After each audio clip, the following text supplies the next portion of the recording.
Gracias, Laurita. Y vamos a volver al Vaticano.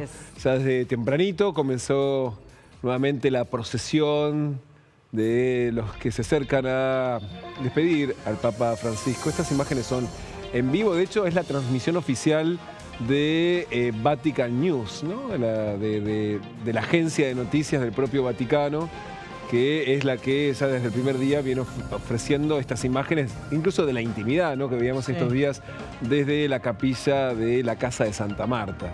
Ahora, es impactante porque cada vez daría la impresión que dejan entrar más gente, porque lo que se ve ahora son imágenes más nutridas que las que estábamos viendo ayer hasta ahora, y es tal la cantidad de gente que se están viendo un poco desbordados, y de hecho, te lo contábamos hace un ratito, tuvieron que extender el horario. Ayer estaba previsto que a las 19 hora de Roma, por supuesto, se cerraran las puertas, bueno, se acondicionara el lugar, etcétera, para volver a abrir a la mañana siguiente a las 7 de la mañana muy temprano. Eso cambió y el horario se extendió, pero de una manera realmente amplia, porque se llevó el horario hasta las 5:30 de la madrugada, con un ratito realmente muy breve, apenas 1 hora y media, para cerrar, acomodar, limpiar un poco y volver a abrir. Hasta este momento el horario de hoy es otra vez las 19, pero todo el mundo da por completamente descontado que van a tener que volver a cerrar más temprano, porque ya sí es el último día, mañana, que hay que cerrar más temprano, y ya no va a podérselo despedir, al menos no de esta manera, porque a partir de ahí va a comenzar los preparativos para lo que va a ser el jueves, el sábado, perdón, ya estamos mareados, el sábado, el traslado desde San Pedro hasta Santa María la Mayor. Exactamente, y de hecho está previsto que mañana a las 7 de la tarde se cierre las puertas, porque a las 8 es la ceremonia del cierre del féretro. Claro. Entonces, y ya de hecho la ceremonia del sábado es con el féretro cerrado. Toda la ceremonia del sábado, digamos, el funeral ya se hace con el féretro cerrado. Así que la última imagen que vamos a ver, esta, digamos, va a ser mañana a las 7 de la tarde cuando se cierren, y uno se imagina que también se va a transmitir la ceremonia, que de hecho es más privada. Anteayer, en el primer encuentro de los cardenales, resolvieron quiénes van a ser los invitados a esa ceremonia, que no son todos los cardenales, solamente son 6, y de hecho va a haber un grupo bastante reducido de personas que van a estar cerca del féretro para la ceremonia, y muy poquitos argentinos. Uno de ellos es el secretario privado del Papa, que es un cura que estuvo acá en el Arzobispado de Buenos Aires hasta julio de 2023, cuando el Papa lo eligió como secretario privado, pero va a ser uno de los pocos argentinos que va a estar en esa ceremonia, que por supuesto está presidida por el camarlengo, ¿cómo se llama? El cardenal Farrell, que es hasta ahora el que le toca dirigir al Vaticano hasta que se elija el nuevo Papa, ¿no? Claro, y también se resolvió, y es algo que probablemente desde acá no se le preste tanta atención, pero bueno, también los cardenales tienen que decidir en definitiva quién va a oficiar la especie de misa de cada ceremonia, tanto la del cierre del féretro como después en Santa María de la Mayor. Y también hay que marcar esto, ¿no? La distancia entre ambas basílicas. Santa María de la Mayor no está en el Vaticano, está alejada a unos más de 10 kilómetros de ese punto, más o menos 13 kilómetros, en otra zona de Roma, en una zona muy céntrica, cerca de la terminal, y el recorrido ese, bueno, asumimos que va a estar todo el tránsito cortado, que va a haber obviamente tremenda seguridad, y que eventualmente ese recorrido, si se quisiera, lo podría hacer más breve. Si toma 20 minutos habitualmente o media hora si hay tránsito, podría tomar menos, pero en este caso va a ocurrir todo lo contrario. Claro. Por supuesto, porque realmente las calles de Roma van a ser... No, se imagina que va a ser una procesión, porque de hecho es algo horas va a llevar que eso. no se ve, digamos, los que tenemos registro. Solamente lo que hemos visto no ha ocurrido, claro, porque se lleva a la cripta del propio San Pedro. Claro. Es lo que pasó con Benedicto XVI, lo que pasó con Juan Pablo II, con Juan Pablo I, con Juan XXIII, con Pablo VI, que están ahí. Claro. Entonces, de hecho, esta procesión, más allá de que solo 1/3 de los papas están enterrados ahí en la cripta del Vaticano, pero ninguno de nosotros ha visto jamás esa procesión. Ese traslado. Así que no sabemos exactamente cómo va a ser, digamos, la dimensión que va a tener, ¿no? Ninguno de nosotros, incluyendo a las autoridades, Claro, tanto del Vaticano como del Estado italiano, que, bueno, es un dispositivo que eventualmente va a ser inédito, es un evento inédito con lo cual, bueno, todos los ojos del mundo van a estar. Va a ser muy temprano acá en Argentina, va a ocurrir eso, va a empezar a ocurrir muy temprano, a eso de las 5 de la mañana, pero bueno, va a durar un rato, con lo cual si te querés levantar un poquito más tarde para ver esas imágenes, creo que vamos a llegar a tiempo. Sí, absolutamente.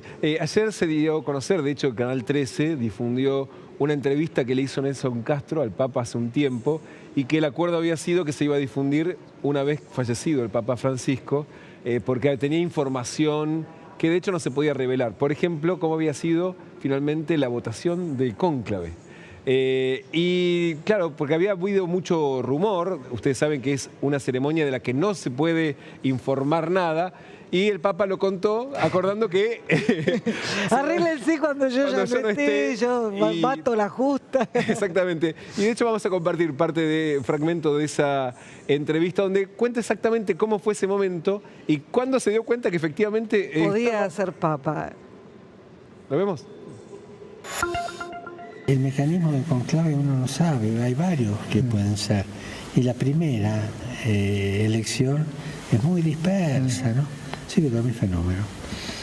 Yo me di cuenta, yo salí elegido la 2:00 de la tarde y me di cuenta que algo pasaba después de las 2 primeras de la mañana en el almuerzo, porque algunos venían a hablar conmigo, me preguntaban cosas, ¿qué pasa?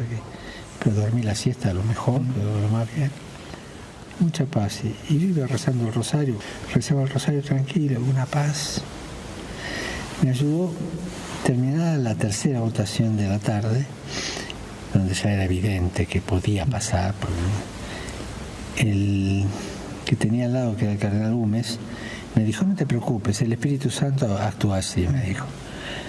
Y después ya apenas salí, aplaudían y siguió el escrutinio, ¿no? Una vez que se llega a los 2/3 aplauden. Siguió el escrutinio y Güemes se me acercó, me besó y me dijo, no te olvides de los pobres. Y yo me quedé pensando ahí, pobres, paz, San Francisco. Y ahí me vino el nombre. Bueno, estaba contando ahí ya también el final de cómo eligió el nombre Francisco en función de esta idea que le disparó el cardenal, quien hasta hace 5 minutos era su colega, bueno, ya había sido designado Papa. Lo que no contó el Papa en esta entrevista, o por lo menos no hasta el tramo que se vio, uno imagina que se va a ver todo completo cuando, bueno, dentro de un tiempo, lo que no contó es, en definitiva, cómo se gestó el apoyo para decidir que, bueno, Jorge Bergoglio era un buen candidato que podía concitar los 2/3 de la mayoría. Y esta cosa que para nosotros ya empieza a ser más familiar, pero que no todo el mundo tiene por qué saberla, pero en definitiva, para elegir el Papa, se juntan, en este caso creo que van a ser 105, 106 cardenales. 110 en total. 110, porque todos los días te tiran, primero eran 133, ahora... O sea que justo en el medio hay algunos que cumplen años. Entonces, si superan ahí los 80... Claro, no pueden votar. Bueno, entonces... Perdón, y hay algunos que no están bien de salud, porque están cerca de los 80. Bueno, claro. Entonces todavía va a depender. Recién están convocados, no están todos en Roma. Claro. El domingo deberían estar ya todos en Roma, entonces ahí ya se va a saber exactamente cuántos van a ser. ¿Cuántos van a ser y cuándo se va a votar? Se juntan todos en una primera reunión. Y bueno, las primeras votaciones, lo explicaba el Papa, votan por primera vez. Como no se logra reunir el número, suelen ser dispersas. Y como no se logra reunir el número, bueno, siguen votando hasta que se van concentrando, digamos, la masa de votos. El dato de color, si se quiere, que es para explicar algo que también se conoce, pero que vale agregarlo, es cuando no hay acuerdo en esas primeras votaciones, todas esas papeletas donde escriben, no es voto electrónico, se queman. y se añade un colorante, y ahí es donde es el humo negro que se ve, que quiere decir que todavía no hay un papa, que todavía no hay una elección para suceder, en este caso a Francisco. Cuando hay acuerdo, esas papeletas se queman y sale la famosa fumata blanca de la Habemus Papam, que bueno, que todavía no tenemos tantas ganas de ver. No, claro, bueno, porque eso va a empezar a pasar dentro de unos días. Ayer estuvo en San Pedro la presidenta del Consejo de Ministros de Italia, Giorgia Meloni, que se acercó a despedir al Papa Francisco. Vamos a compartir una imagen.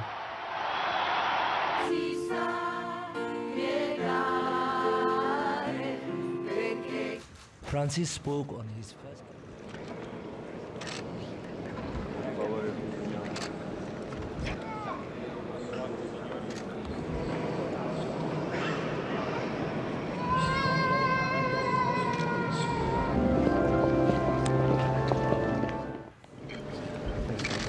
Estamos viendo, son imágenes oficiales. La presidenta del Consejo de Ministros estuvo ayer, Sergio Mattarella, el presidente de Italia, había sido el primer jefe de Estado en acercarse precisamente a la Capilla Ardiente, pero no en San Pedro, sino había estado, de hecho, en la capilla de la Casa de Santa Marta. Fue, de hecho, el único integrante por fuera de la curia, digamos, el único representante por fuera de la curia que se acercó en ese momento. Claro, es el presidente de Italia, pero la presidenta del Consejo de Ministros se ha acercado ayer a participar precisamente a despedirlo. Hay que decir que precisamente no era la figura más querida, digamos, no tiene solo una relación cordial. Claro. Había muchísimas diferencias políticas Meloni con el Papa Francisco. De hecho, más allá de que el Papa Francisco había sido muy cuidadoso en no interferir jamás en la política local, mucho más de la política argentina, por supuesto, pero lo cierto es que no tenían una simpatía recíproca, ¿no? Pero en este contexto y claro, en esta situación, tal como posteó el presidente Javier Milei, a pesar de las diferencias, profundo dolor. Nos vamos a hacer un breve corte.